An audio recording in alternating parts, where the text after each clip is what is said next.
ॐ भूर्भुवः स्वः तत्सवितुः वरेण्यं भर्गो देवस्य धीमहि धियो यो नः प्रचोदयात्।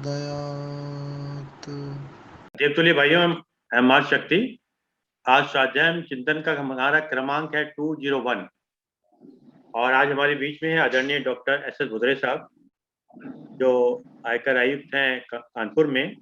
आज उनका विषय है गुरुदेव रविंद्रनाथ टैगोर और गीतांजलि में आध्यात्मिक तक। आप इससे पूर्व भी गीता के कई विषय ले चुके हैं और आपकी 3 पुस्तकें हैं, गीता का सहज भार्गव, लाइट ऑफ द गीता, ऋषि and last journey of the philosophy. आप इससे पूर्व भी काफी ले चुके हैं। अब हम आदरणीय डॉक्टर आर के काला साहब निवेदन करते हैं कि 2 शब्द आदरणीय डॉक्टर एस एस भुदरे साहब के सुनते हैं। डॉक्टर काला साहब।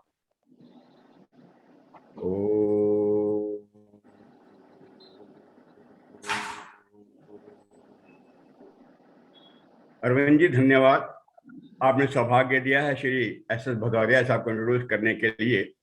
भदौरिया साहब अब इस फोरम पर कोई परिचय के मोहताज नहीं हैं और हम सब उनके पहले भी विद्वत्तापूर्ण व्याख्यान सुन चुके हैं और प्रबुद्ध वक्ता श्री भदौरिया साहब, जो कमिश्नर हैं इनकम टैक्स कानपुर के अंदर आजकल, इन्होंने गीता के सहज भाव लिख करके और लाइट ऑफ गीता यानी गीता जैसे विषय को इस तरह से सरल बनाया है जिसको समझना और भी आसान हो जाता है। तो आपके बारे कुछ कहना तो सूर्य को दिया दिखाना ही है, लेकिन जिस तरह से आप अपनी सरल भाषा में हम सबको समझाते हैं, गीतांजलि में भी आपने अध्यात्म तत्व छांट लिया है, उसे ढूंढा है और इस को लाकर के हम सबको लाभान्वित करेंगे, ऐसी आशा ही नहीं पूरा विश्वास है।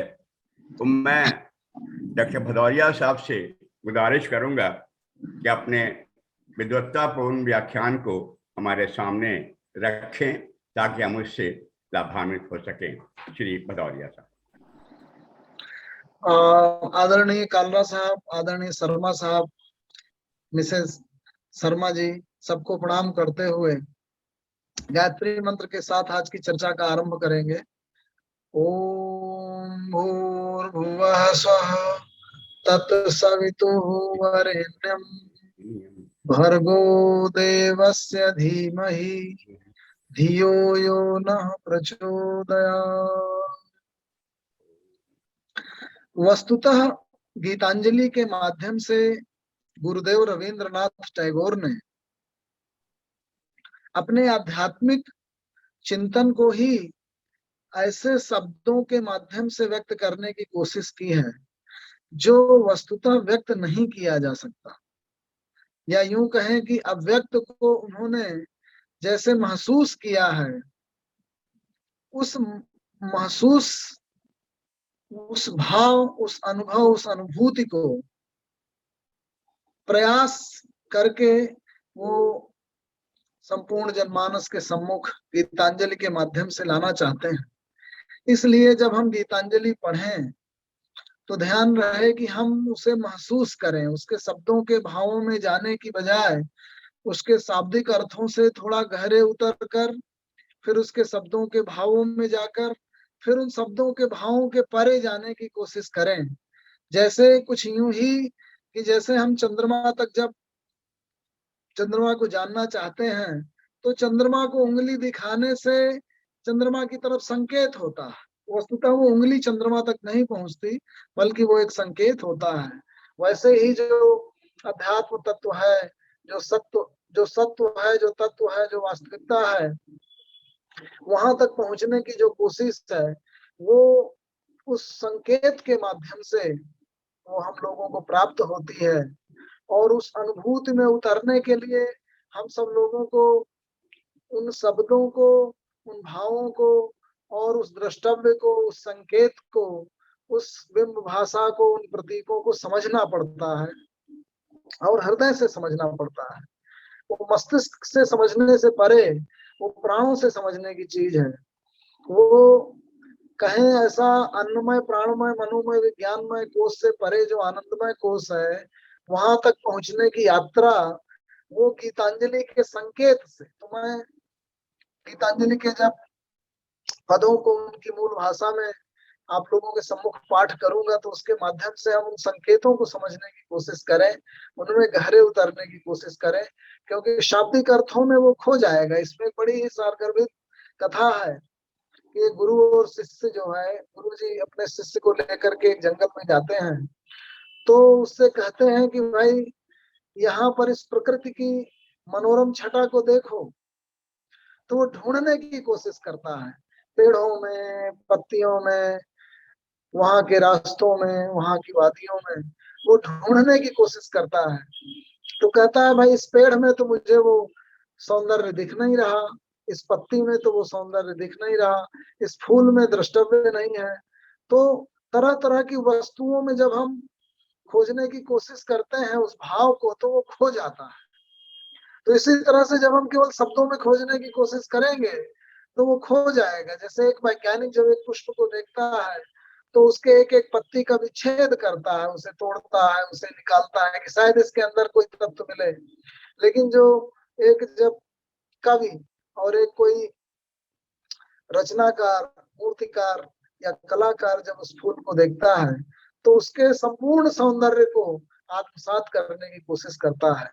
तो जो गुरुदेव की रचना है गीतांजलि, उसके एक एक पद में हम उन भावों को, उन अनुभूतियों को महसूस करने की कोशिश करें और उनके एक एक शब्दों के अर्थों में, शाब्दिक भावों में भर उलझ कर न रह जाए, ऐसी मेरी गुजारिश है। तो गुरुदेव का जो भावमयी चिंतन है, वस्तुतः गुरुदेव रविंद्रनाथ टैगोर एक कलाकार है, वो एक रचयिता है, रचनाकार है।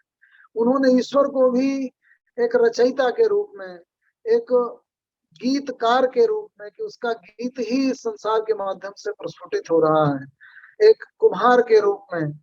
और कबीर की वाणियों को उन्होंने सबसे पहले संकलित करने की कोशिश की।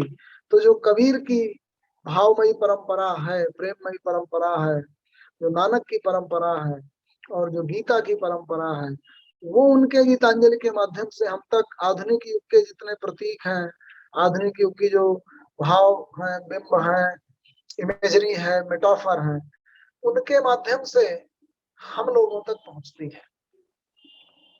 तो जो पहली रचना है, गुरुदेव कहते हैं, Thou hast made me endless, such is thy pleasure. This frail vessel thou emptiest again and again, and fillest it ever with fresh life. Kabirdas ji जैसे कहते हैं, सदगुरु की महिमा अनंत किया उपगार, लोचन अनंत उघाड़िया अनंत दिखावनहार।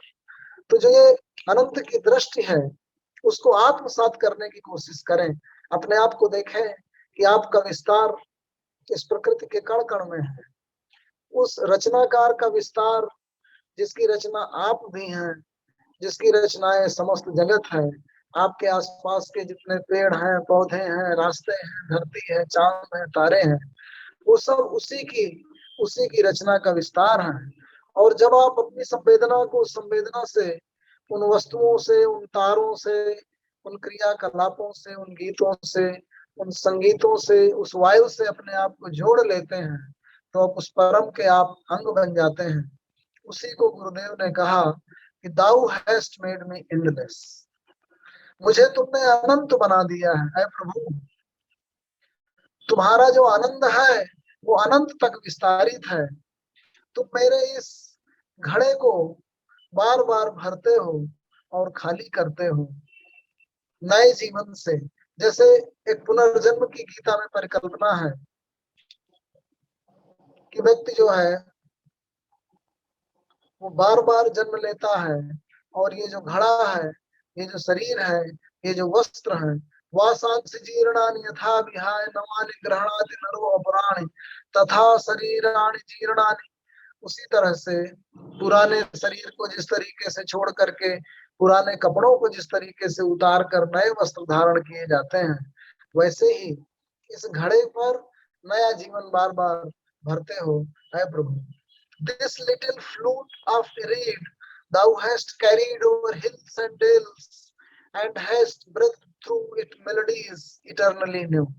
ऐ प्रभु, तुमने मेरी इस वीणा के माध्यम से, इस बांसुरी के माध्यम से बार बार मुझ में संगीत भरने की कोशिश की है। मुझे पहाड़ियों तक, वादियों तक ले जाते हो। तुम्हारा जो पवन है, तुम्हारी जो प्राणवायु है, वो मेरे माध्यम से संगीत बनकर निकलती है। At the immortal touch of thy hands, my little heart loses its limits in joy and gives birth to a trance ineffable. मैं उन शब्दों को भाव नहीं दे सकता, ऐसे अव्यक्त हो तुम। ऐ प्रभु, तुम्हारा अमृत स्पर्श मेरे इस छोटे से हृदय में ऐसा अनंत आनंद भर देता है कि मैं उसकी व्याख्या नहीं कर सका। इसी को गीता में कहा गया, ब्रह्मणो हि प्रतिष्ठाहम् अमृतस्य अभ्यस्य च शाश्वतस्य च धर्मस्य सुखस्य एकांतिकस्य च। श्री कृष्ण कहते हैं कि ये जो आत्मा है, ये जो अजर अमर अनंत तत्व है, यही ब्रह्म है, उसी में सब प्रतिष्ठित है। ये अव्यय है, ये अक्षर है, ये शाश्वत है, यही एकांतिक सुख है, अनंत सुख है। इसी को कहा गया, त्र्यंबकम यजामहे सुगंधिं पुष्टिवर्धनम् उर्वारुकमिव बन्धनात् मृत्युर्मुक्षीयमामृतात्। उस ईश्वर से जो उत्पत्ति करता है, सृजन करता है, जो पालन पोषण करता है, जो संहार करता है, उससे इन प्रक्रियाओं को उन्हीं रूपों में देखने की भावना यहाँ पे झलकती है। उन तीनों प्रक्रियाओं के परे जो अमृतत्व है, जो निरंतरता है इस सृष्टि की, उसको ग्रहण करें। इन प्रक्रियाओं के परे देखें, उसकी अनुभूति करें।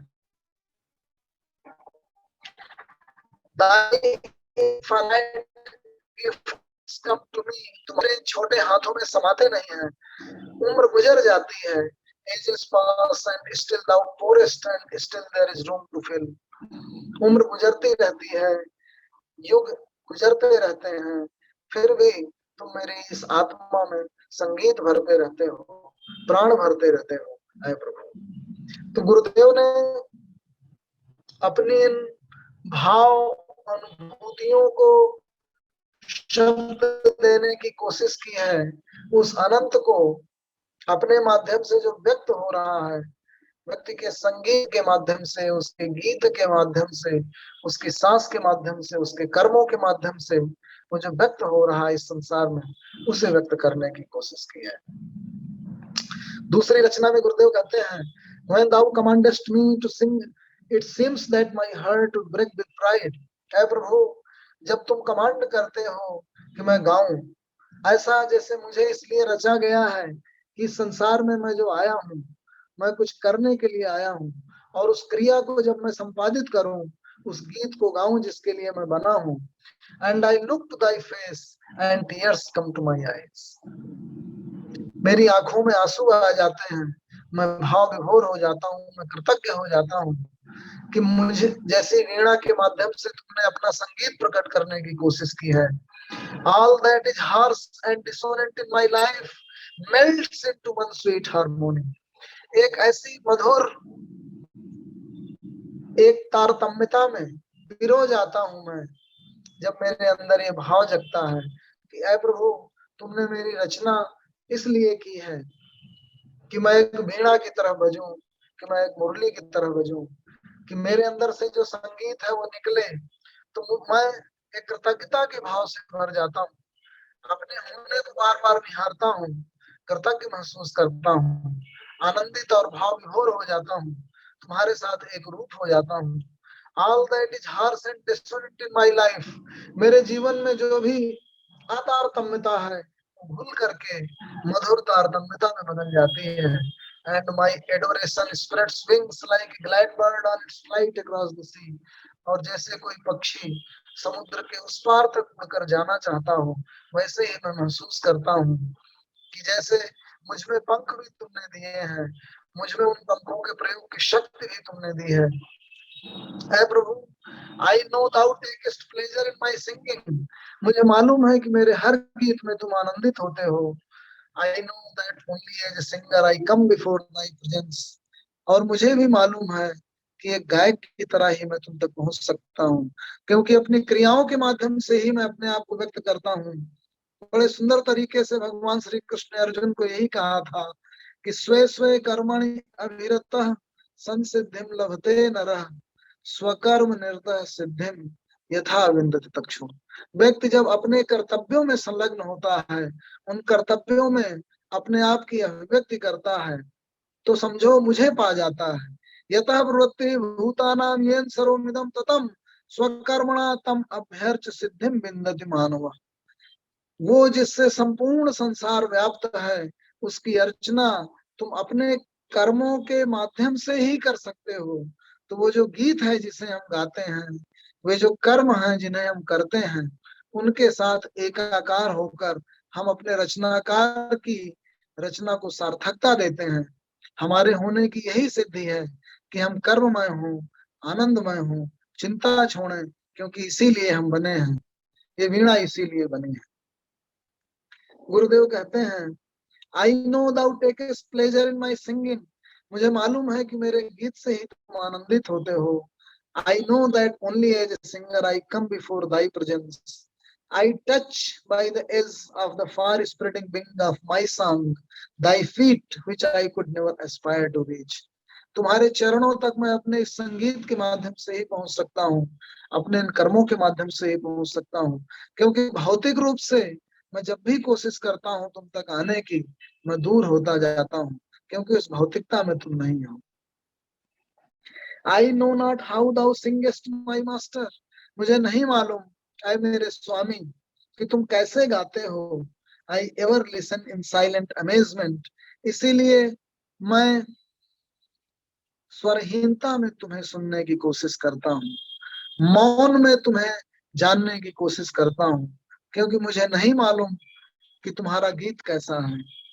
The light of thy music illumines the world. ऐ प्रभु, ये जो प्रकाश है ये पूरे संसार में व्याप्त है। पूरे संसार में जो मधुर संगीत भर रहा है, तुम्हारे ही प्रकाश का है। The life breath of thy music runs from sky to sky. आकाशों में व्याप्त है तुम्हारा जीवन तत्व। The holy stream of thy music breaks through all stony obstacles and rushes on. तुम्हारे संगीत की ये जो मधुर गंगा है, वो पहाड़ों को फोड़ कर निकलती है। तुम्हारे संगीत की व्याप्ति सर्वत्र है। My heart longs to join in thy song. और मेरा हृदय भाव विभोर होकर तुम्हारे इस संगीत का अंग बनना चाहता है। But vainly struggles for a voice. लेकिन वो शब्द नहीं निकल पाते। I would speak but speech breaks not into song. मैं गाने की कोशिश करता हूँ, लेकिन मेरे स्वर तार तार हो जाते हैं। And I cry out by field. और मैं बदहवास होकर रोने लगता हूँ। Ah, thou hast made my heart captive in the endlessnesses of thy music, my master. मानो भाव विभोर होकर के मैं महसूस करता हूँ कि तुम्हारे संगीत के जालों में मैं उलझ गया हूँ। ऐ प्रभु,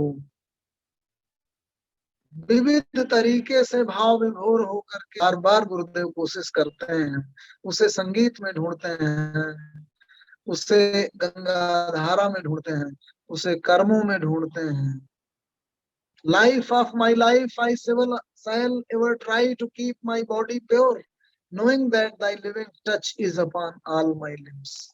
ऐ प्रभु, ये जानते हुए कि मेरे शरीर की एक एक रचना में, एक एक अंग प्रत्यंग में तुम व्याप्त हो, मैं अपने आप को साफ सुथरा स्वच्छ रखने की कोशिश करता हूँ। थॉट्स, मैं अपने सारे विचारों से उन असत्यों को दूर रखना चाहता हूँ, ये जानते हुए that thou art that truth which has kindled the light of reason in my mind.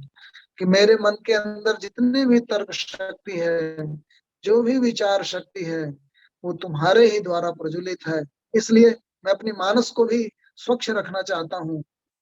I shall ever try to drive all evils away from my heart. मैं अपने हृदय से उन सारी नकारात्मक बातों को दूर रखना चाहता हूँ। And keep my love in flower.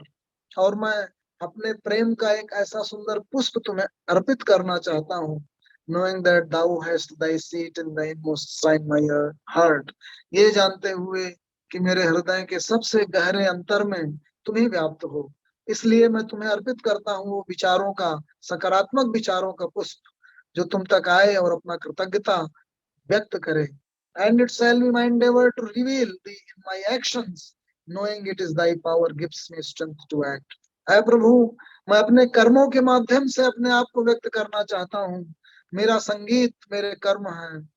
मेरे एक एक कर्म में, मेरे एक एक भाव में, मेरे एक एक कदम में तुम व्याप्त हो, ये जानकर कि सारी शक्तियां तुम्ही से आती हैं, मैं आह्लादित होता हूँ।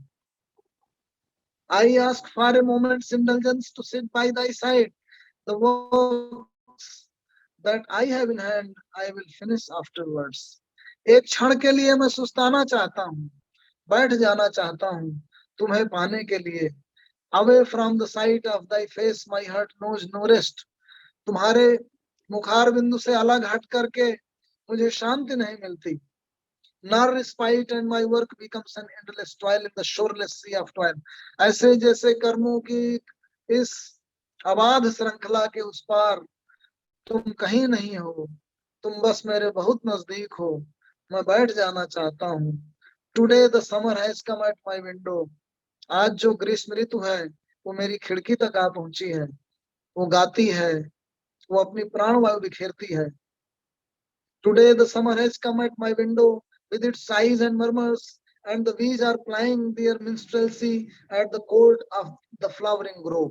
ऐसा लगता है जैसे जो झुरमुट है, जो पुष्पों का जो समूह है, पौधों का, उस तक जो ये गुंजायमान भौरे हैं, वो जा करके उस प्रभु की भावनाओं को, उसके संदेशों को मुझ तक पहुंचाने की कोशिश कर रहे हैं। कबीरदास जी से प्रभावित होकर के गुरुदेव रविंद्रनाथ टैगोर ने प्रकृति के सौंदर्य के माध्यम से प्रेममयी होकर के उस अव्यक्त को तरह तरह की चीजों में खोजने की कोशिश की है। उसे संगीत में, उसे गीत में, उसे भावों में, उसे प्रकृति की मधुरता में, पुष्प की सुंदरता में जानने की कोशिश की है। और कबीरदास जी कहते हैं, कस्तूरी कुंडली बसाए मृग ढूंढ है पन माय, ऐसे घट घट राम है दुनिया देखत नाय। तो इसी घट में व्याप्त है, यही कहीं है। जिन खोजा तिन पाइया गहरे पानी पैठ, मैं बपुरा बूढ़न डरा रहा किनारे बैठ। ना प्रविष्ट होने का इस क्रियाकलाप में, इस संसार में, वही डर हमें दूर करता है अपने आप से, अपने आत्म से, इस ईश्वर की रचना से, और हम उसे नहीं पा पाते। हमारी अज्ञानता, हमारा डर, हमारे भ्रम, इसी को कबीरदास जी कहते हैं, संतो भाई आई ज्ञान की आंधी, और भ्रम की ठाटी सकल उड़ानी माया रहे न बांधे। जब ज्ञान आ जाता है तो जो भ्रम की टटिया है वो उड़ के चली जाती है, और तब फिर धीरे धीरे बोध होने लगता है कि ईश्वर की रचना में ही ईश्वर है। उसके एक एक क्रियाकलाप में, व्यक्ति की सांस में, व्यक्ति के कर्मों में, व्यक्ति के बोध में, व्यक्ति के भाव में, उसके मानस पटल पर, हर जगह उसकी व्याप्ति है। Life of my life, I shall ever try to keep my body pure, knowing that thy living touch is upon all my limbs. इसीलिए कहते हैं, मेरे हर एक अंग प्रत्यंग में तुम्हारी व्याप्ति है प्रभु। I ask for a moment's indulgence to sit by thy side. और जब मैं कोशिश करता हूँ, क्रमशः गीतांजलि में जैसे कोश के माध्यम से आप देखेंगे कि अन्नमय कोश, प्राणमय कोश, और सूक्ष्मतर होकर मनोमय कोश, विज्ञानमय कोश, आनंदमय कोश की ओर की जो यात्रा है, वो यात्रा प्रकृति के विविध तत्वों में सौंदर्य खोजते हुए, अपने अंग प्रत्यंगों में उसकी छाया देखते हुए, अपने मनोभावों और विचारों तक जाते हुए, और फिर अपने हृदय तक, अपने सौंदर्य बोध तक जाते हुए गुरुदेव उस ईश्वर की छाया को प्राप्त करना चाहते हैं। गुरुदेव कहते हैं, pluck this little flower and take it, delay not. I fear lest it droop and drop into the dust. इस युवा पुष्प को, इस पूर्ण खिले हुए पुष्प को, फूल को तोड़ लो ऐ प्रभु और इसे अर्पित कर दो, देर मत करो कहीं ऐसा न हो ये मुरझा जाए। तो जीवन को समाप्त नहीं करना चाहते, बल्कि इस जीवन को उस कर्ममयता में, उस आनंदमयता में और ज्ञानमयता में इसी समय पूरी तरीके से खिली हुई हैं, ऊर्जस्वित हैं, उसी समय वो उसे अर्पित करना चाहते हैं। इसी संसार में, इसी कर्म क्षेत्र में उसे अर्पित करना चाहते हैं। Pluck this little flower and take it, delay not. It may it be the touch of pain from thy hand and pluck it. I fear lest the day end before I am aware and the time of offering go by. मुझे ऐसा भय है कि कहीं ऐसा न हो कि ये समय निकल जाए। Though its color be not deep and its smell be faint, ऐसा हो सकता है कि इसके रंग बहुत गहरे ना हो सकता है इसकी सुगंध बहुत भीनी ना हो, लेकिन ऐ प्रभु मैं तुमसे निवेदन करता हूँ कि तुम इसे अपनी सेवा में ग्रहण कर लो और अपने माला का अंग बना लो। My song has put off her adornments. गुरुदेव कहते हैं कि मेरे इस गीत ने इसके जितने भी अलंकार हैं, इसका जितना भी श्रृंगार है, उसे उतार फेंका है और ये सादगी की यात्रा में निकल पड़े हैं, क्योंकि ईश्वर सादगी में है। ईश्वर बहुत नजदीक है, हमारे जैसा है, हमारे अपने जैसा है। उसे बहुत अलंकारों में खोजकर, बहुत तरह से उसकी पूजा कर हम उससे दूर हो जाते हैं। इसीलिए सादगी को अपनाने की प्रेरणा देते हुए कहते हैं, my song has put off her adornments. मेरे गीत ने अपने सभी अलंकरण उतार दिए हैं। She has no pride of dress and decoration. मेरे गीतों को अपनी वेशभूषा की, अपने श्रृंगार की कोई चिंता नहीं है। Ornaments would mar our union. ऐ प्रभु मेरे और तुम्हारे बीच में भेद खड़े करेंगे श्रृंगार। They would come between thee and me. वो मेरे और तुम्हारे बीच में आ जाएंगे। Their jingling would drown thy whispers. तुमसे निकलने वाले जो शब्द हैं, तुम्हारे जो भाव हैं, तुम्हारी जो प्राणवायु मुझ तक आती है, वो उसके बीच में श्रृंगार आ जाएंगे, ये अलंकार आ जाएंगे। इसलिए मैंने अपने गीत को, गीत के सारे श्रृंगार, सारे अलंकरण उतार दिए हैं और मैं और सादा हो गया हूँ। My poet's vanity dies in shame before thy sight. तुम्हारा दृश्य देखते ही मेरे अंदर का जो कवि है उसका अहंकार गला जा रहा है। ओ मास्टर पोएट, ऐ संगीतों के संगीतकार, ऐ गीतों के गीतकार, I have set down at thy feet. मैं तुम्हारे चरणों में आकर बैठ गया हूँ। Only let me make my life simple and straight. ऐ प्रभु मुझे अपना जीवन और सादा बना लेने दो और सीधा बना लेने दो। Like a flute of reed for thee to fill with music. ताकि इस वीणा में तुम संगीत भर सको। ये और सादा हो जाए, ये और सीधा हो जाए, ताकि तुम्हारे और करीब पहुंच सके। इसीलिए प्रभु के सम्मुख पाप रहित होकर, विचार रहित होकर, श्रृंगार रहित होकर पूरे अपने ओरिजिनल पन में आने की बात कही है गुरुदेव ने। The child who is decked with princess robes, एक मेटाफर के माध्यम से वो व्यक्त करना चाहते हैं कि कैसे सादा व्यक्ति ईश्वर के और करीब चला जाता है। तो कहते हैं कि जैसे एक छोटा सा बच्चा, अगर उसको एक राजकुमार के वस्त्र पहना दिए जाएं तो क्या करेगा, उस मिट्टी से नहीं खेल पाएगा जो उसकी स्वाभाविकता है। The child who is decked with princess robes and who has jeweled chains round his neck loses all pleasure in his play. His dress hampers him at every step. उसकी जो वेशभूषा है उसे हर कदम पर एक बाधा खड़ी करती है। उसके अलंकार और उसके श्रृंगार उसे रोकते हैं। In fear that it may be frayed, मेरे वस्त्र कहीं जीर्ण शीर्ण ना हो जाए, इस डर से वो धूल धूसरित नहीं हो पाता। और stained with dust he keeps himself from the world and is afraid even to move. वो एक कदम भी आगे नहीं बढ़ाता, वो मुक्त होकर नहीं खेल पाता। Mother, it is no gain thy bondage of finery. ऐ माँ प्रकृति, सारी समृद्धियों को प्रदान करने वाली माँ, ये तुमने जो मुझे सोने की चेन बांध दी है, ये मुझे रोकती है अपनी स्वाभाविकता से, अपनेपन से, उस प्रभु से एकाकार हो जाने से। if it keep one set off from the healthful dust of the earth, अगर ये मुझे इस धरती की उस धूल से जिससे मेरी निर्मित है अलग कर रही है, if it rob one of the right of entrance to the great fair of common human life, अगर ये मुझे आम आदमी बनने से रोकती है तो ये तुम मुझे क्यों देती हो। कल हम लोग चर्चा कर रहे थे शर्मा जी से कि अभावों से क्या होता है। अभाव भी देखिए एक बहुत बड़ी संपत्ति है। ये बहुत संपत्ति प्राप्त करना एक तरीके का अलंकार, एक तरीके का श्रृंगार, और एक ऐसी स्थिति है जब वो आप समय नहीं दे पाते, उसी के अंदर जैसे गाय खूंटे से बंधी होती है वैसे ही व्यक्ति अपनी संपत्ति से बंद करके उसी के इर्द गिर्द चक्कर लगाता रहता है, वो मुक्त नहीं हो पाता। उसी तरह ज्यादा संपत्ति भी एक तरीके का बंधन है। मुक्ति के लिए ज्यादा संबंधों में आसक्त होना भी एक तरीके का बंधन है। तो आपको उतना ही हो, साईं इतना दीजिए जामे कुटुंब समाए, मैं भी भूखा ना रहूं साधु न भूखा जाए। तो ये जो संतों ने ये सब बातें किया है, कहते हैं कि कबीरा खड़ा बाजार में लिए लुकाठी हाथ, जो घर फूके आपनो चले हमारे साथ।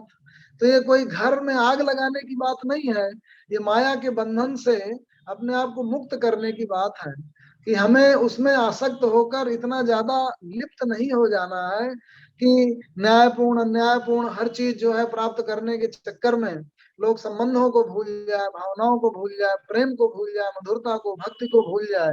इसलिए ऐसे संसार को फूंकने की बात कही गई है। तभी कहते हैं सुखिया सब संसार है खावे और सोवे, और दुखिया दास कबीर है जागे और रोवे। जब जग गया, उसे पता चल गया, तो जो खाने में लिप्त था, भोग में लिप्त था, उससे अपने आप को धीरे से अलग कर लेता है। उसी की बात कही गई है कि ऐ समृद्धि की दात्री प्रकृति मां, मुझे ऐसे श्रृंगार से युक्त मत कर देना कि मैं उस राजकुमार के वस्त्र धारण किए हुए बच्चे की तरह बंध जाऊं और मैं मुक्त होकर के धूल धूसरित ना हो पाऊं, खेल ना पाऊं, तो मैं अपने से ही दूर होता चला जाऊंगा। गुरुदेव कहते हैं, O fool to try to carry thyself upon thy own shoulders, ऐ मूर्ख अपने ही कंधों में अपने आप के भार को ढोना चाहता है। O beggar to come to beg at thy own door, ऐ भिखारी तुम अपने स्वयं के दरवाजे पर भीख मांगना चाहता है। Leave all thy burdens on his hands who can bear all, तुम अपने सारे बोझों को उतार कर उस प्रभु को दे दो जो उन सबको सहने की क्षमता रखता है। And never look behind in regret, और कभी दुख मत करो, दुख से मुक्त हो जाओ, भय मुक्त हो जाओ, स्वतंत्र स्वच्छंद और आनंदित हो जाओ। Thy desire at once puts out the light from the lamp it touches with its breath, तुम्हारी जो इच्छाएं हैं वो तुम्हारे उस ज्ञान दीप को ही बुझा देती हैं। उस फूंक की तरह होती हैं वो इच्छाएं जो निकलता है तुम्हारे मुंह से और तुम्हारे ही ज्ञान रूपी दिए को बुझा देता है। इसलिए उन इच्छाओं से मुक्त हो जाओ, भिखारी बनकर भीख मत मांगो, अपने ही बोझ मत बनो। It is unholy, take not thy gifts through its unclean hands, ये जो इच्छाओं की अतिशयता है, ये जो वासना है, ये एक तरीके की अपवित्र चीज है, ये इसके हाथ बहुत गंदे हैं। Accept only what is offered by sacred love, जो पवित्र प्रेम के द्वारा तुम्हें दिया जाता है ईश्वर के द्वारा, उसी में सूखी सूखी रोटी खाकर ना, तो वो चुपड़ी नहीं चाहिए मुझे, रूखी सूखी खाई के ठंडा पानी पीऊं, अब देख पराई चुपड़ी मत ललचावे जीव। तो जो जीव है, तो कबीर दास जी को हर तरह से, जो गुरु नानक देव ने, जो कबीर दास जी ने, जो दादू दयाल ने, मीराबाई ने जिन भावपूर्ण अपनी संवेदनाओं, भावों और अनुभवों को पिरोया था भक्तिमयी तारों में, उसी को गुरुदेव रविन्द्रनाथ टैगोर ने गीता के विविध विचारों को, भावों को अपने गीतांजलि के माध्यम से व्यक्त करने की कोशिश की है, ताकि हम सब लोग उसके साथ ऐसे गहरे ज्ञान गंगा में स्नान कर सकें कि हमारे सारे मानसिक मल उसमें धुल जाए। गुरुदेव कहते हैं, Here is thy footstool and there rest thy feet, where live the poorest and lowliest and the last. वो जो दरिद्र नारायण है, वो जो सबसे दमित हैं, सबसे गरीब हैं, जो सबसे ज्यादा क्षुद्र हैं, नगण्य हैं, उन्हीं में व्याप्त है वो ईश्वर। उस दरिद्र के साथ वो दरिद्र नारायण है। तो तुम अपने श्रृंगारमयी जो फुट स्टूल है उसमें तुम मत उसके पैर खोजो। When I try to go to thee, my obeisance cannot reach down to the depth where thy feet rest among the poorest and lowliest and the lost. जब मैं श्रद्धावनत होता हूँ तो मेरा माथा केवल उस श्रृंगारमय स्टूल तक ही जाता है जो मैंने खुद बना कर रखा है। मेरा माथा वहां तक नहीं पहुंच पाता जहाँ दरिद्र नारायण है, जहाँ सबसे क्षुद्र हैं, जहाँ सबसे नगण्य हैं, जहाँ सबसे गरीब हैं, क्योंकि वहीं उसकी व्याप्ति है।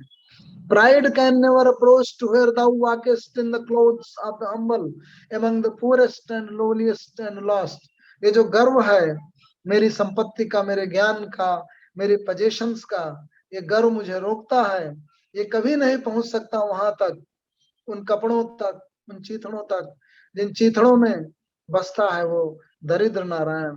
My heart can never find its way to where thou keepest company with the companionless. तुम असंगों के संग में रहते हो, तुम संगहीनों के संग में रहते हो। Among the poorest, the lowliest and the last, जो क्षुद्र हैं, जो नगण्य हैं, जो दमित हैं, जो गरीब हैं, तुम उनके बीच में रहते हो। इसलिए मेरा हृदय तुम तक कभी नहीं पहुंच पाता। मेरा गर्व मुझे रोकता है तुम तक पहुंचने से। मैं तुम्हारे चरणों तक कभी नहीं पहुंच पाता, क्योंकि मैं उस फुट स्टूल तक अपना माथा झुकाता हूँ जहां तक तुम कभी नहीं रहते, क्योंकि तुम गरीबों के बीच में रहते हो, दरिद्र नारायण के बीच में रहते हो। देखिए आज की जो जितनी विषमता है, जितना शोषण है, जितना गरीब और अमीर का भेद है, हैव्स और हैव नॉट्स का भेद है, वो सारा मिट जाएगा जिस क्षण व्यक्ति जो है वो विनम्र होकर, गर्वहीन होकर, अपनी संपत्ति के दम्भ को छोड़कर उन दरिद्र नारायणों का आलिंगन कर लेगा, क्योंकि वहीं ईश्वर बसता है। Leave this chanting and singing and telling of beads. Whom doest thou worship in this lonely dark corner of a temple with doors all shut? तुम अपने मन के मंदिर के सभी दरवाजों को बंद कर, जो अंदर ही अंदर बैठ करके भजन गा रहे हो, गुनगुना रहे हो और उसके मर्यादा के गीत पढ़ रहे हो, उसकी महानता के गीत पढ़ रहे हो, तो वहां पर वो ईश्वर, वो खुदा तुमको मिलने वाला नहीं है। Open thine eyes and see thy God is not before thee. देखो, आंखें खोल कर देखो, बंद करके नहीं। He is there where the tiller is tilling the hard ground and where the pathmaker is breaking stones. जहां पर किसान अपनी जमीन जोत रहा है, जहां पर वो मजदूर पत्थर तोड़कर रास्ते बना रहा है। He is with them in sun and in shower. वो उनके साथ है विधाता, हर एक धूप में, हर एक ग्रीष्म में, हर एक शीत में, हर एक वर्षा में।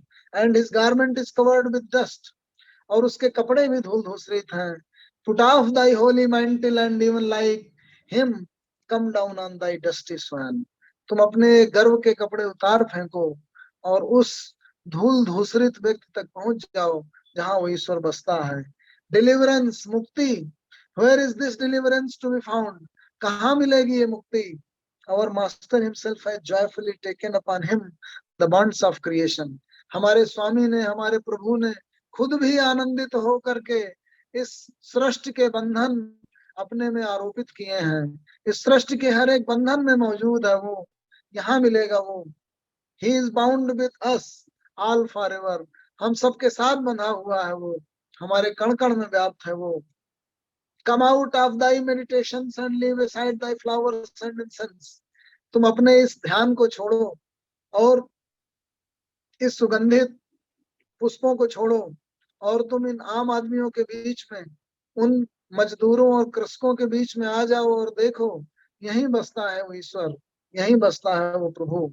Come out of thy meditations and leave aside thy flowers and incense. What harm is thee if thy clothes become tattered and stained? क्या तुम डरते हो कि तुम्हारे कपड़े चीथड़ों में बदल जाएंगे, धूल धूसरित हो जाएंगे?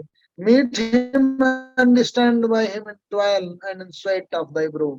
अगर तुम अपने श्रम में, अपने पसीने में उसे खोजोगे तो वो मिल जाएगा। मन के दरवाजों को बंद कर मंदिर के अंदर बैठकर उसके गीत गुनगुनाने भर से वो नहीं मिलेगा। इस तरह से श्रम की महत्ता को, जैसे कबीरदास जी खुद भी दिन भर सूत काटते रहते थे, कपड़े बुनते रहते थे, श्रम में ही खोजने की कोशिश करते थे उस ईश्वर को, दरिद्रों और गरीबों के बीच में खोजने की कोशिश करते थे उसको, अपने आप को उस ईश्वर का संगीत बनाने की, गीत बनाने की कोशिश करते थे। उसी तरीके से रविंद्रनाथ टैगोर जी भी अपने आप को पाने की, उस ईश्वर को खोजने की कोशिश कर रहे हैं जिसने इस सृष्टि की रचना की।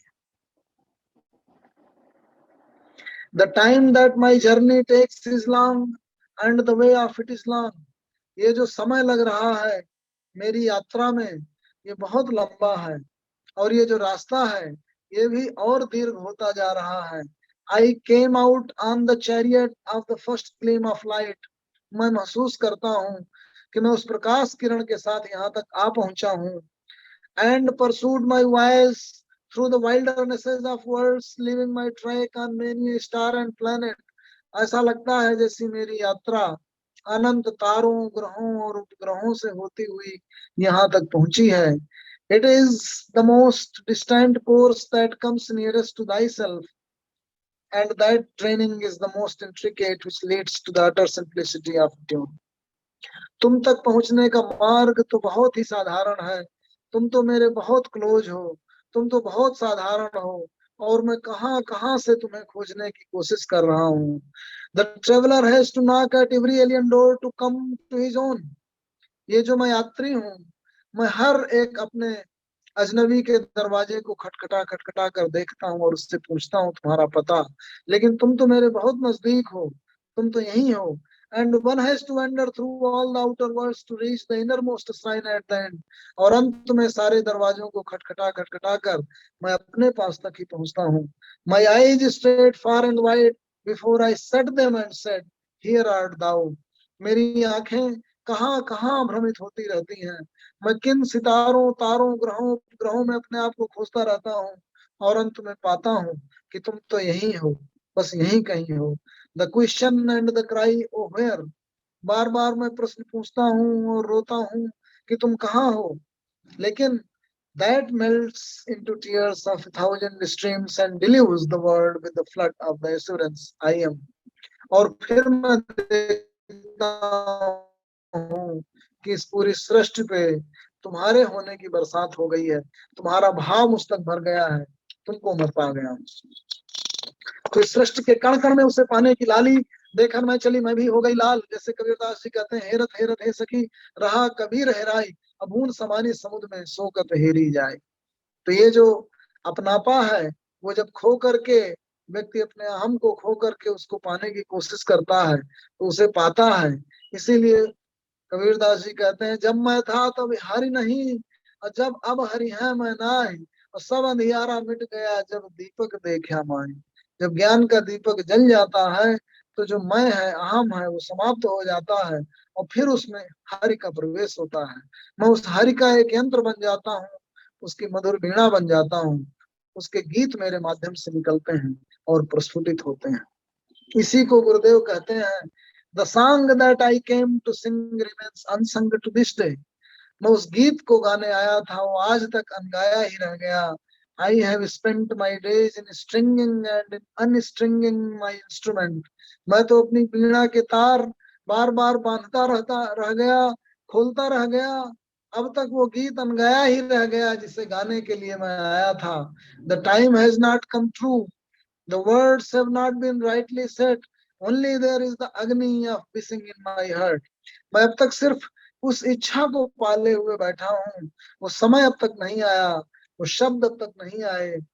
The blossom has not opened, only the wind is sighing by. ये हवा बस आहें भरती हुई निकल रही है, लेकिन अभी तक वो पुष्प खिला नहीं जिसकी मैं चाहत लिए बैठा हूँ। I have not seen his face, nor have I listened to his voice. अब तक मैंने उसका चेहरा नहीं देखा, अब तक मैंने उस ध्वनि को नहीं सुना। Only I have heard his gentle footsteps from the road before my house. लेकिन अब मैं उसके उन कदमों की आहट को पहचानने की, सुनने की कोशिश कर रहा हूँ।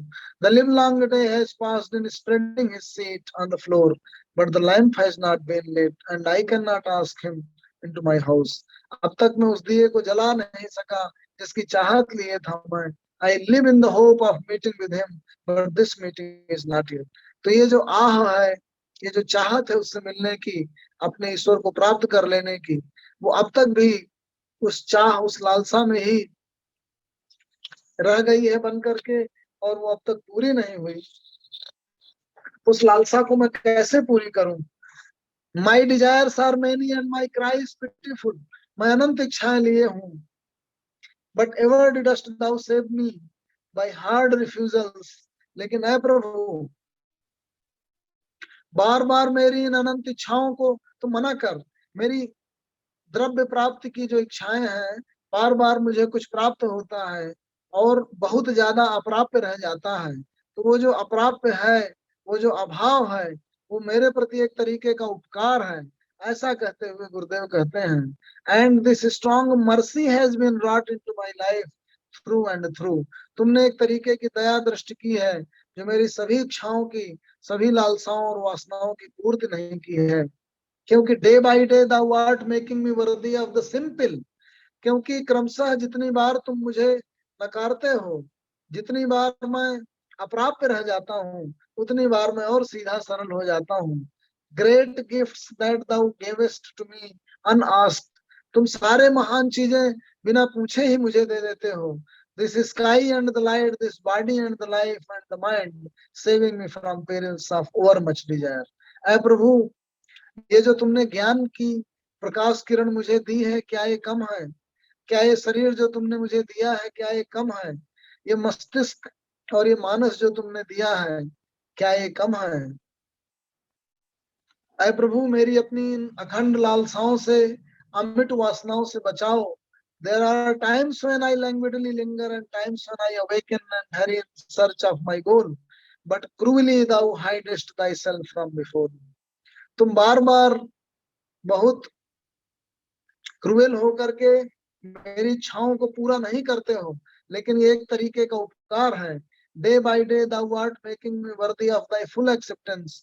क्योंकि हर बार मैं अपनी इच्छाओं से बच के तुम्हारे और नजदीक हो जाता हूँ और तुम्हारे स्वीकार भाव के नजदीक पहुंच जाता हूँ. by refusing me ever and anon, saving me from perils of weak uncertain desire. क्योंकि मेरी जो इच्छाएं हैं अनंत हैं, मुझे और कमजोर करती हैं, और कमजोर करती हैं. तो इस तरह से संसार के अंदर रहते हुए जो मन के तमाम विकृतियां हैं, मन के तमाम विकार हैं, उन सबको दूर करते हुए इच्छाओं, वासनाओं और अपने अहम और अपने पोजेशंस, उस सब से बचा करके जब व्यक्ति ऐसे स्वीकार भाव में आ जाता है कि जो कुछ मिला हुआ है, जो शक्तियां उसे प्राप्त हैं, जो शरीर और मन उसे प्राप्त है, उसी में वो आनंद महसूस करने लगता है, तब उस प्रभु के साथ वो एकाकार हो जाता है. I am here to sing the songs. In this hall of thine I have a corner seat. ऐ प्रभु, ये जो तुम्हारा संसार है, ये एक तरीके का बहुत बड़ा हाल है और समस्त गायक बुलाए गए हैं. उन गायकों के बीच में मैं एक छोटा सा गायक, एक गीत गाने के लिए आया हूँ. मैं तो बहुत छोटा हूँ, जैसे उस कमरे में मैंने सबसे कोने की सीट पाई है. In thy world I have no work to do. My useless life can only break out in tunes without a purpose. कोई उद्देश्य नहीं समझ पा रहा मैं, कुछ नहीं समझ पा रहा कि संसार में मुझे क्या करना है. When the hour strikes for thy silent worship at dark temple of midnight, command me, my master, to stand before thee to sing. ऐ प्रभु, जब समय आए तो संसार के इस काले अंधकार में मंदिर में तो मुझे आज्ञा दे देना, आदेशित कर देना कि मैं खड़ा हो जाऊं और जैसे तैसे जो कर सकता हूं कर पाऊं. When in the morning air the golden harp is tuned, और जब सुबह होते ही तुम्हारी वीणा की स्वर्णमयी किरण पहुंच जाए और संगीत बज उठे, honour me commanding my presence, तो मुझे कह देना, मैं उसे आकर के अपने अंदर भर लूंगा. I have had my invitation to this world's festival and thus my life has been blessed. ऐ प्रभु, इस संसार मंदिर में आकर के मेरा जीवन धन्य हो चुका है। My eyes have seen and my ears have heard. मेरी आंखों ने देखा है, मेरे कानों ने सुना है। It was my part at this feast to play upon my instrument and I have done all I could. और मैंने वो सब किया है जो मैं कर सका हूँ। Now I ask, has the time come at last when I may go in and see thy face and offer thee my silent salutation? ऐ प्रभु, क्या मैं मूक हो करके अब अपना प्रणाम तुम तक अर्पित करूं? तुझे बताओ, मुझे आदेशित करो।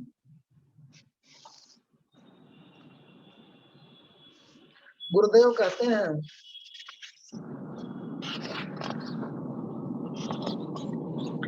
He came and sat by my side, but I woke not. What a cursed sleep it was, O miserable me. वो मुझे पुकारता हुआ मेरे नजदीक आया और मैं सोता रह गया। वो मुझसे मिलने आया, मुझे दर्शन देने आया और मैं सोता रह गया, और वो आकर के मेरे बगल में बैठ गया। He came when the night was still. वो रात के अंधियारे में आया। He had his harp in his hands. उसके हाथ में उसकी वीणा थी। And my dreams became resonant with its melodies. और मेरे सारे स्वप्न उस संगीत के साथ एकमय हो गए। Alas, why are my nights all thus lost? Ah, why do I ever miss his sight whose breath touches my sleep? मेरी नींद को जो उसकी सांस छू गई, उसको मैं क्यों न देख पाया, इसका मुझे दुख है। जैसे सूफी लोग कहते हैं, सांसों की माला में सुनिरूं मैं तेरा नाम, उसी तरह से अपने स्वप्न में, अपनी सांसों में उसकी सांसें, उसके स्वप्न, अपने हर एक कर्म में उसके कर्म देखते हुए गुरुदेव कहते हैं, My dreams became resonant with its melodies. He had his harp in his hands. तो ईश्वर अपनी वीणा लेकर के, उसकी वीणा मेरे माध्यम से बजती है। Let me not force my flagging spirit into a poor preparation for the worship. गुरुदेव कहते हैं कि उसकी पूजा में मैं कुछ कमी और कसर न छोड़ूं। जैसे कबीर दास जी कहते हैं, कबीरा ये घर प्रेम का, खाला का घर नाय, शीश उतारे हुए धरे ता बैठे हमारे। तो कुल मिलाकर के जब मेरा अहम दूर हो जाएगा तो मैं समर्पण की पराकाष्ठा के साथ उस तक पहुंच पाऊंगा। गुरुदेव कहते हैं, by what dim shore of the ink black river, by what far edge of the frowning forest, through what magic depth of gloom art thou threading thy course. ऐसे जैसे एक दूरागत पति की प्रतीक्षा में पत्नी बैठी होती है, वैसे ही उसका इंतजार करते हुए, जैसे कबीरदास जी कहते हैं, दुल्हनी गावो मंगल चार, मोरे घर आए राजा राम हरतार। जैसे स्वामी भाव से अपने ईश्वर की प्रार्थना करते हुए, पति भाव से उस ईश्वर को देखते हुए, वैसे ही गुरुदेव उस दुरागत पति की प्रतीक्षा करते हुए उसकी राह देख रहे हैं, उसे मिलना चाह रहे हैं। और कहते हैं, with secret steps thou walkest silent as night, eluding all watchers. तुम अपने उन शांत और चुपचाप कदमों से चल करके मुझ तक आते हो रात्रि के अंधेरे में। जैसे रात पूरी तरह से शांत होती है और सारे पहरेदारों को चकमा देते हुए तुम मुझ तक पहुंच जाते हो। जैसे गीता में कहा गया, कविम पुराणम अनुशासितारम अणोः अणियाम सम अनुस्मरेत, कि सूक्ष्म से भी सूक्ष्म जो मेरा अनुस्मरण करता है, जो सारे संसार के कवि के रूप में मुझे देखता है कि मैंने उसे बनाया है। सर्वस्य धातारम अचिंत्य रूपम, यद्यपि मैं सबको धारण करके स्थित हूँ, फिर भी मेरा रूप अचिंत्य है, दिखाई नहीं देता। आदित्य वर्णम तम सह परस्तार, इस तम के परे, इस डार्कनेस के परे जो आदित्य वर्णता है, जो प्रकाशमयता है, वही मैं हूँ। तो सूक्ष्म से सूक्ष्म, अणोहणीयाम, सूक्ष्म से सूक्ष्म और बृहद से बृहत्तर। तो उसी तरह से अपने भावों के माध्यम से, अनुभूतियों के माध्यम से, करुणा के माध्यम से, प्रेम के माध्यम से वो ईश्वर अपने आप को व्यक्त करता है। और व्यक्ति जब अपने कर्मों के माध्यम से भजने की कोशिश करता है, जैसे वो खाली हो गया हो और उस पर गीत ईश्वर ने भरे हों, उसी तरह से वीणा बन करके रविंद्रनाथ टैगोर बजना चाहते हैं कि जैसे अपने अंदर का अहम समाप्त हो गया हो, व्यक्ति जो है अपनी सारी मलिनता को दूर करके एक नेक हो गया हो इस सृष्टि से। तो जब आप अपनी वासनाओं को लेकर के खोजने निकलेंगे तो उसी में खो जाएंगे, उसी में भूल जाएंगे, अपना रास्ता भटक जाएंगे।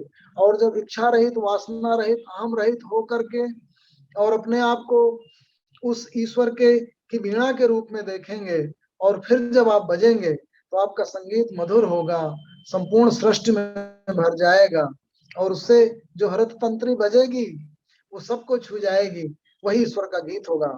क्योंकि आप ईश्वर के गीत हैं, इसलिए आप अपने आप को पा नहीं पा रहे, क्योंकि आप ही ईश्वर हैं, आप ही उसी के अंग हैं। तो ये जो कबीरदास जी कहते हैं कि हेरत हेरत हे सखी रहा कबीर हेराई बूंद समानी समुद्र में शोकत हेरी जाए। तो कैसे देख पाएंगे आप अपने आप को? जब आप समुद्र के साथ एक मेघ हो जाएंगे, क्योंकि आप उसी के पार्ट हैं। तो उसी को कहा गया दीपक दिया तेल भरी बाती दैया घट, अब पूरा किया बिसाहना अब बहुरी नाव घट। तो ये जो गुरु है उसने हमको ये जो है तेल भर के, प्रेम का जो है तेल भर दिया और ज्ञान की बाती भर दी। तो ये जो प्रेम है वो पूरी रात जलता रहा। तो जब आप प्रेम से जलेंगे, आप उस प्रेम से जल करके एक मेघ हो जाएंगे उस ईश्वर से, तो अपने आप को प्राप्त कर जाएंगे। तो जो भ्रम है, जो भय है, उससे दूर कर अपने आप को उस ईश्वर का अंग मानकर अपने एक एक कर्म में उसकी अनुभूति कर, और जब आप विचरण करेंगे, जब आप अपने कर्मों में एक मेघ होंगे, तन्मय होकर के, आनंदित होकर के जीवन जिएंगे, तो आप उस ईश्वर के साथ एक मेघ हो जाएंगे। ऐसे विचार लेकर के, जो ऐसे भाव लेकर के गीतांजलि के विविध गीतों में जैसे कृष्ण की बांसुरी धुन निकलती है, वैसे ही रविंद्र के गीतों के माध्यम से उस ईश्वर की अनुभूति अपने आप होने लगती है। जब आप इन गीतों को गाते हैं, आपको लगता है जैसे आप अंग हैं उस ईश्वर के, उस संपूर्णता के, उस सृष्टि के, जो आपके माध्यम से व्यक्त हो रही है। ऐसे भाव बोध लेकर के, ऐसा आध्यात्मिक भाव लेकर के जो है गीतांजलि की रचना की गई। तो मैंने कोशिश की कि अभी 103 जो पद हैं, उन 103 पदों में 26 पदों तक मैं पहुंचा, जो है 1/4। तो ये जो डिस्कशन है अपना, मैं 4 खंडों के माध्यम से शर्मा जी से मैंने निवेदन किया था। तो ये प्रथम खंड आज का जो है वो समाप्ति की ओर आ रहा है। तो गुरुदेव की जो भावना है, वो गीता की भावना, वो कबीरदास जी की भावना, वो नानक जी की भावना, वो उनकी भक्ति, उनके भाव, उनकी श्रद्धा, उनका संगीत, उनके गीत जो है वो आधुनिक पृष्ठभूमि में, भावभूमि में, प्रकृति के सौंदर्य के माध्यम से, छोटे छोटे तत्वों के माध्यम से, गरीबों के माध्यम से व्यक्त हो रहे हैं। और व्यक्ति इन सबको पढ़ के और फिर जो है उस ईश्वर की रचना को अपने परिवेश में महसूस करता है, उसके विविध क्रियाकलापों में महसूस करता है, कर्ममयी हो जाता है, आनंदमयी हो जाता है। उसके अंदर से जैसे एक ऊर्जा प्रस्फुटित हो जाती है। ऐसा जब आप उतरते हैं उस जो है गीतांजलि की भाव गंगा में, तो आप मल रहित हो जाते हैं। डॉक्टर भदौरिया, अलॉटेड समय कैसे खत्म हो गया पता लगा ही नहीं। मैं तो एक क्षण को भी आपके स्पीकर के सामने से आंखें हटा नहीं सका। इतने गहन विषय को, इतने गंभीर विषय को, God is love, love is God, ईश्वर प्रेम का दूसरा नाम है, और आध्यात्मिक तत्व को, भक्ति धारा की निर्गुण धारा, जिस तरह से आपने इतने सुंदर शब्द व्यक्त किए हैं, मेरे पास शब्द नहीं आपका आभार व्यक्त करने के लिए। आपका बहुत बहुत आभार और आपको साधुवाद। जिस तरह संत कबीर कहा करते थे कि लाली मेरे लाल के जित देखूं तत लाल, लाली देखन मैं चली मैं भी हो गई लाल। संत कबीर ने, क्योंकि जैसा दृष्टि होती है वैसे सृष्टि नजर आती है। काला चश्मा लगा काला नजर आता है, पीला चश्मा लगा के सब जगह पीला नजर आता है। संत कबीर ने लाल चश्मा लगाया, उनको सब जगह लाली नजर आती रही। तो इतना फिलोसॉफिकल टॉपिक, इतना फलसफा जो आपका प्रेम का इतने सुंदर शब्दों में व्यक्त किया है, क्योंकि मृदा के, मिट्टी के किस अंश में कौन सा बर्तन नहीं है, पत्थर के किस अंश में कौन सी मूर्ति नहीं है, लोहे के कौन से अंश में कौन सा शस्त्र नहीं है, सोने के कौन से अंश में कौन सा गहना नहीं है, इसी प्रकार प्रकृति के कौन से अंश में, इसके गोशे गोशे में, इसके कण कण में ईश्वर व्याप्त है, इसकी व्याख्या जिस तरह से आपने की है, स्पष्ट होता है कि आप भी अनुभव किए हुए हैं, क्योंकि बिना अनुभव के इस इतने गहन विषय को रुए रुए तक पहुंचा देना, मेरा रुआ रुआ गद हो गया जब आपको सुन रहा था। क्योंकि संत कबीर कहते हैं, प्रेम पावरी पहर के, पैरों में प्रेम पावरी पहर के, धीरज कजल दे, शील श्रृंगार लगाए कि पिब का सुख ले। कि ये अपने धीरज का कजल लगा के और शील रूपी ये मांग भरा करके प्रीतम का सुख जो लेता है, वो ऐसा सकता है, जिन खोजा तिन पाइया, गहरे पानी पैठ, मैं बपुरा डूबत डरा रहा किनारे पैठ। दरिया खुसरो दरिया प्रेम का, उल्टी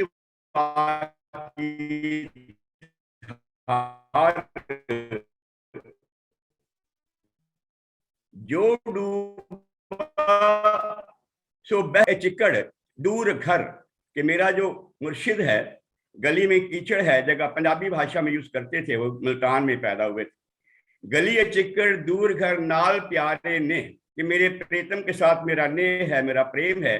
गली जो है वो कीचड़ भरी है। गली चिकड़ दूर घर नाल प्यारे नेह, चला त भिजे कंबली, रुका तक, यानी भिजे छिजे कंबली। बोला कंबल मेरा भीगता भीग जाए, छिजता छिज जाए, भिजे छिजे कंबली, अल्लाह बरसे न्यू। ये सब होकर भिजे छिजे कंबली, अल्लाह बरसे न्यू, जाए मिलित सजना टूटे ना ही न्यू। मेरा जो नेह है, मेरा जो प्रेम है ईश्वर पर, टूट ना जाए, इसलिए मुझे बार बार वहां पर जाना है। ईश्वर की जो आपने व्यक्ति सुनाई है, बहुत जबरदस्त, बहुत सुंदर ढंग से, जिन प्रेम किया तिन ही पर पाया। आपने कहा था कि जब मैं था तब हरी नहीं, अब हरी है मैं नाही, प्रेम गलियते सांकरी या मैं दो न सब। इस संकरी गली में, प्रेम रूपी गली में, या तो मैं रहूंगा, अहंकार रहेगा, या ईश्वर। प्रेम गलियते सांकरी या मैं दो न सब। बहुत बहुत आभार, बहुत बहुत साधुवाद। आपने इतने फिलोसॉफिकल विषय को इतने सुंदर शब्दों में व्यक्त किया है, और यूट्यूब सुनने वाले प्रसन्न हो जाएंगे। अरविंद शर्मा से एक ऐसा गीत नजर आया है जिसको हर कोई गाना चाहेगा।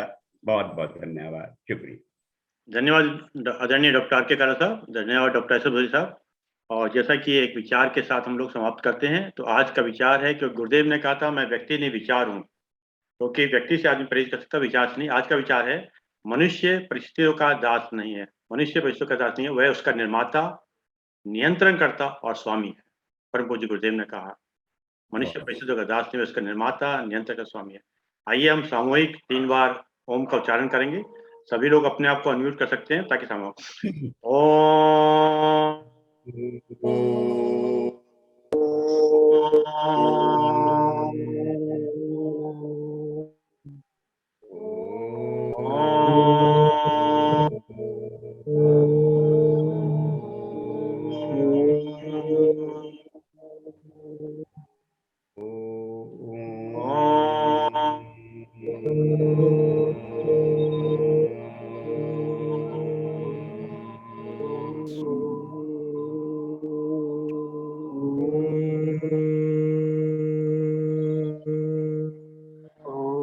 शांति शांति शांति शांति।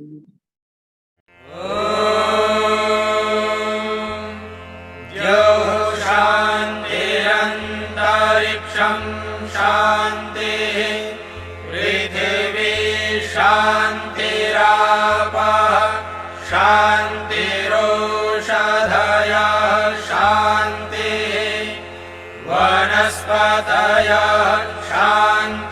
विश्वे देवाः शान्तिर्ब्रह्म शान्तिः सर्वं शान्तिः शान्तिः